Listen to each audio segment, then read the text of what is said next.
गरीब माँ की 3 बेटियों के जादुई बाल। बस अब बहुत हुआ। मैं और तुझे और तेरी इन तीनों बेटियों को बर्दाश्त नहीं कर सकता। मैं जा रहा हूँ। भगवान के लिए रुक जाइए। अगर आप हमें छोड़कर चले जाएंगे तो मेरा और बच्चियों का क्या होगा? तुझसे एक बेटा मांगा था, लेकिन तूने मुझे आज तक एक भी बेटे का सुख नहीं दिया। बस बेटी पर बेटी पैदा करती रही। अब इनके दहेज का खर्चा, पढ़ाई का खर्चा कौन उठाएगा? ऊपर से इन तीनों के इतने लंबे लंबे बाल हैं। जो भी कमाता हूँ आधे से ज्यादा पैसे तो इनके तेल और शैम्पू में चले जाते हैं। पापा रुक जाओ। पापा देखो, माँ की तबीयत कितनी ज्यादा खराब है। अगर आप हमें छोड़कर चले गए तो हमारा क्या होगा? अरे मेरी बारात से कल की मरती हैं, आज मर जाओ। कोई मतलब नहीं है मुझे तुम लोगों से। इतना कहकर मनोज अपने कपड़े लेता है और घर में बचे कुचे पैसे लेकर अपनी पत्नी अलका और 3 बेटियों को छोड़कर हमेशा हमेशा के लिए चला जाता है।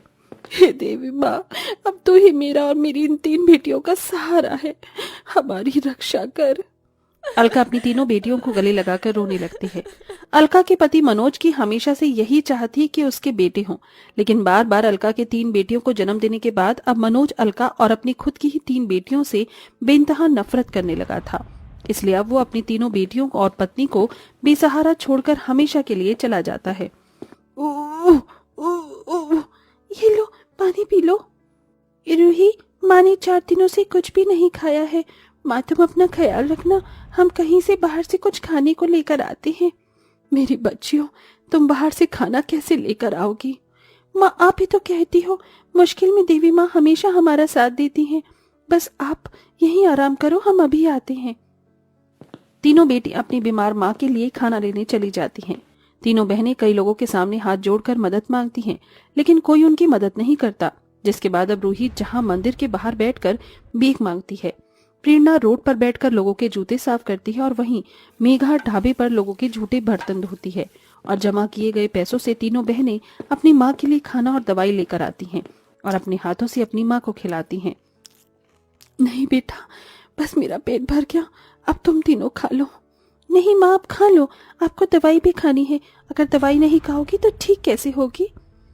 अपनी छोटी छोटी बेटियों को अपना इतना ख्याल रखता देख अलका की आंखों में आंसू आ जाते हैं। और ऐसे ही गरीबी में तीनों बेटियों और माँ घुट घुट कर अपने दिन गुजार रहे होते हैं। और एक दिन, अरे चलो चलो, ये मकान फौरन खाली करो।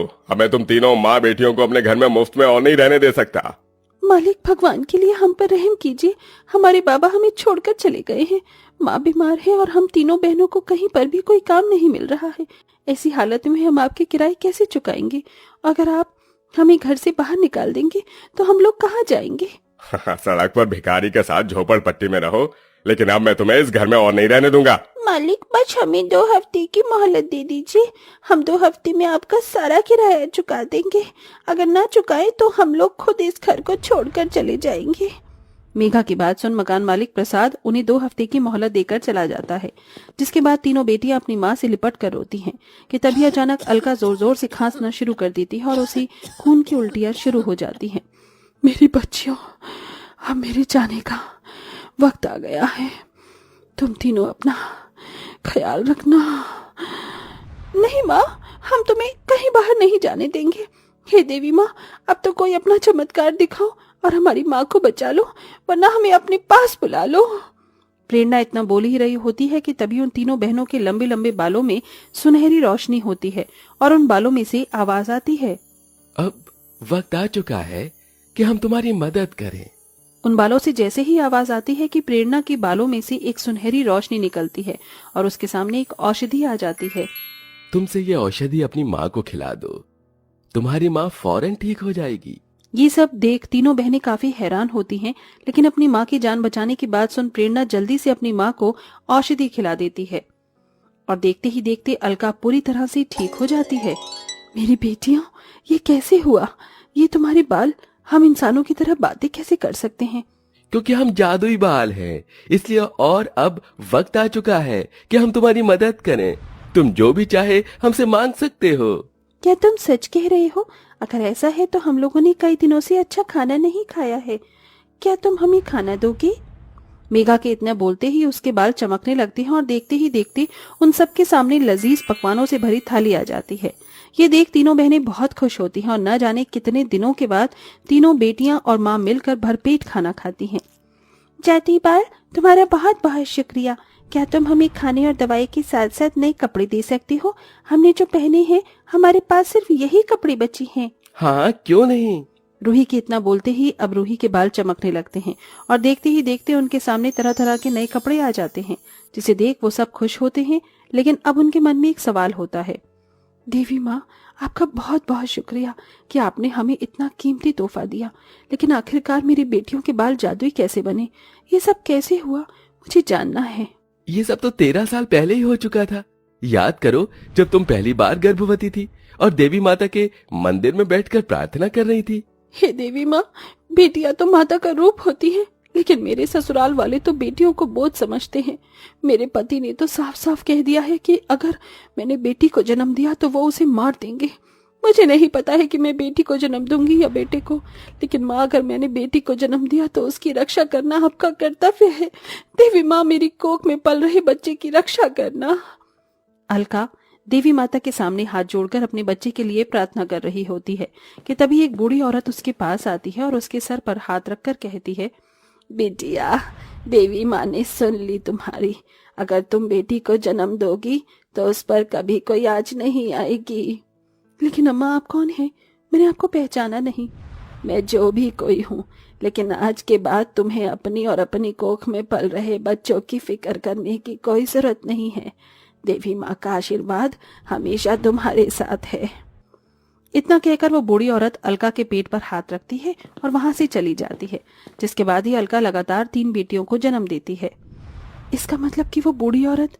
हाँ, वो बूढ़ी औरत कोई और नहीं बल्कि देवी माँ का ही रूप थी, जिन्होंने आशीर्वाद में तुम्हें 3 बेटियां और उनके जादुई बाल दिए। और आज जब सब कुछ खत्म होने की कगार पर आ गया था, तो देवी माँ के आशीर्वाद से हमने तुम्हारी मदद की और हम हमेशा तुम्हारी और तुम्हारी 3 बेटियों की मदद करेंगे। देवी माँ, आपका और आपके जादुई बालों का बहुत बहुत शुक्रिया। अब 3 बेटियां अपनी जादुई बाल की मदद से कभी अपने और अपनी माँ के लिए खाने पीने की चीज तो कभी घर के लिए कोई सामान लाया करती थीं, और ऐसे ही कुछ दिन गुजर जाते हैं। हे जादुई बाल, हमें अपना कमाल दिखाओ और हमारी मदद करके हमें इस गरीबी से निकालो कि हम अपनी साथ साथ कहीं और गरीब लोगों की भी मदद कर सकें। 3 बहनों के इतना कहते ही जहां एक तरफ रूही के बालों से चांदी के सिक्के बर्तन निकलने लगते हैं, वहीं प्रेरणा के बालों से सोने के सिक्के और जेवरात और मेघा के बालों से हीरे निकलने लगते हैं, जिनकी मदद से 3 बहनें अपनी गरीबी को दूर करने के लिए अपनी माँ के लिए एक बड़ा सा घर खरीदती हैं और इसी के साथ 3 बेटियां गरीबों की भी बेहद मदद करती हैं। ये लो अम्मा, आपके लिए कम्बल और ये खाना। अगर किसी और चीज की जरूरत हो तो जरूर बताना। बेटिया, देवी माँ तुम तीनों का भला करे, तुम्हारे घर में हमेशा सुख शांति बनी रहे। एक तरफ 3 बहनें अपनी माँ के साथ लोगों की मदद करते हुए अपने जादुई बाल की मदद से हंसी खुशी जिंदगी जी रही होती हैं, वहीं उनके मालिक प्रसाद को ये बात जरा भी हजम नहीं होती। अरे, कल तक तो इन 3 बेटियों और माँ के पास एक वक्त की रोटी के लिए पैसे नहीं थे, और आज देखो, मुझे तो लगता है कि इनके हाथ में कोई लॉटरी लगी है। चल प्रसाद, पता लगा इस बात का। प्रसाद चुपके से उन 3 बहनों के घर में घुस जाता है और देखता है कि 3 बहनें कैसे अपने जादुई बाल की मदद से सोने के सिक्के पैसे मांगकर गरीबों की मदद कर रही हैं। ये देख, अगर ये जादुई बाल मेरे हाथ लग जाए तो मैं तो दुनिया का सबसे अमीर आदमी बन जाऊंगा।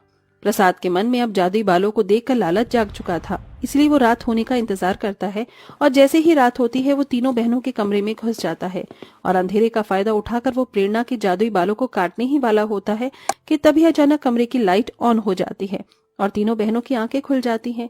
वहीं प्रेरणा के बाल अब प्रसाद को पूरी तरह से जकड़कर हवा में घुमाने लगते हैं। अरे बचाओ, बचाओ, मुझे नीचे उतारो, मुझे, अरे बचाओ। क्यों बच्चों, अब आया ना मजा? मेरे जादुई बाल, इसे नीचे उतार दो। प्रेरणा के इतना बोलते ही उसके जादुई बाल प्रसाद को नीचे उतार देते हैं। अरे अच्छा हुआ तुमने इसे रोक दिया, वरना आज तो मैं मर ही जाता। देख लिया अपनी लालच का नतीजा। अब करोगे तुम दोबारा ऐसा? मैं कभी ऐसा नहीं करूंगा और न ही इस बारे में किसी को बताऊंगा, मुझे माफ कर दो। प्रसाद डर के मारे वहां से चला जाता है, जिसके बाद 3 बहनें हंसने लगती हैं और हंसी खुशी लोगों की मदद करते हुए अपनी माँ के साथ हंसी खुशी अपनी जिंदगी जीती हैं।